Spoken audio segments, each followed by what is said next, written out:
Welcome back to Up Front in our conversation with our political panel. Christian Schneider, columnist for the Milwaukee Journal-Sentinel, and John Nichols, associate editor of the Capital Times. Some new jobs numbers came out last week. You had February jobs numbers, which were better. Those are monthly. They're considered less reliable. The governor said they were less reliable during his campaign. You also had the quarterly census numbers come out, and that shows we're 38 in job creation in Wisconsin. Is that likely to be part of this presidential unofficial campaign anytime soon? Can't you see one of the governor's potential opponents saying, well, Wisconsin's record isn't that good. I did better than that. Is that going to happen? I don't think so, actually. I don't think that, I mean, they're going to find something to go after him. That might be it. But, I mean, he's always got an answer in some way. I mean, if it wasn't an issue in the 2014 election against Mary Burke, I mean, you've got one set of numbers, and he's always kind of got another set of numbers that kind of staves that off. And so it's really a wash for him. And, you know, everybody that's running has some lumps on their resume. And so I don't think it's going to be an issue. Should come back to haunt him, John? I think he's got a slogan here. Because, you know, you recall that people have run in the past for president saying, why not the best? I like, why not the 38th best? And that's how he'll get hit, with a joke, with a little humor, not with a full-on advertising direct assault. And it is because within the Republican primary process, there's not an obsession with your state ranking. So right? Rick Perry isn't going to bring this up. Might. He's going to say, hey, look at us in Texas. Look at Scott Walker in Wisconsin. The Bush people might look for some avenues. There are other folks who might look for avenues. But again, if you go full-on attacking Scott Walker on that, he will come back and say, well, I had to take this state and fight all these people, and you know I was unintimidated, except by Iowans. But I'm serious. I don't think they see the route through.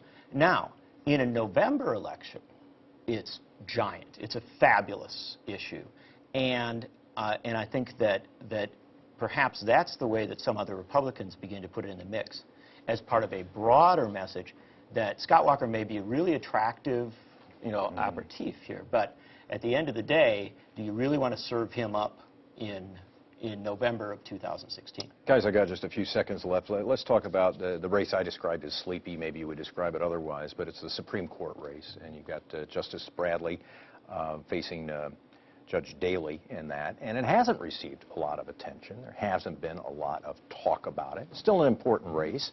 What should we expect in the final couple of weeks here? It has been sleepy. I mean, I haven't been talking about it at all. I think that's mainly because the control of the court doesn't rest on this one seat. So whether Bradley wins or Daley wins, the court's going to be the same. So you'd have thought a year ago, I mean 2 years ago, they had Republicans had Bradley in their sights, and they've got just kind of an okay candidate, and maybe he has a chance, but I don't think you're going to hear that much about it. Are you surprised that there hasn't been more of an effort to oust Justice Bradley? I think that some of what Christian says is true here, and I also think there's another element too. Justice Bradley knew she was in the sights, and so she began very, very early reaching out. Look at who she's attracted to her campaign. Quite a few people with Republican names and Republican ties, a lot of moderates, and a lot of DAs, a lot of sheriffs around the state.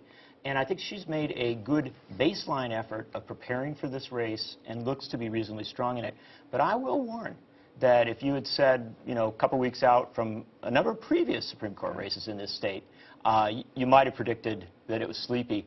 A lot of intensity comes at the end. And I would also remind people there's a constitutional amendment vote on how to choose the Chief Justice. So we have actually 2 Supreme Court races on April 7th. Still think there's a chance for a little excitement here at the end? Probably not much. Not much. Okay. Speaking of Republican ties, how about the bow tie? Hey, bow tie. I know, exactly. Absolutely. Anyhow, guys, thanks. We appreciate it. Christian Schneider, who's the columnist from the Milwaukee Journal-Sentinel, and John Nichols, columnist for the Cap Times and the correspondent for The Nation. Good to have you with us again. New poll shows Governor Walker's approval rating in Wisconsin has actually gone down since he won re-election last fall. You'll find this story and other developments with the governor on the campaign trail at the Walker Watch blog, written by our editorial partner, WisPolitics.com. Next, deep cuts for public education in the Walker budget, what they'll mean for one area school district.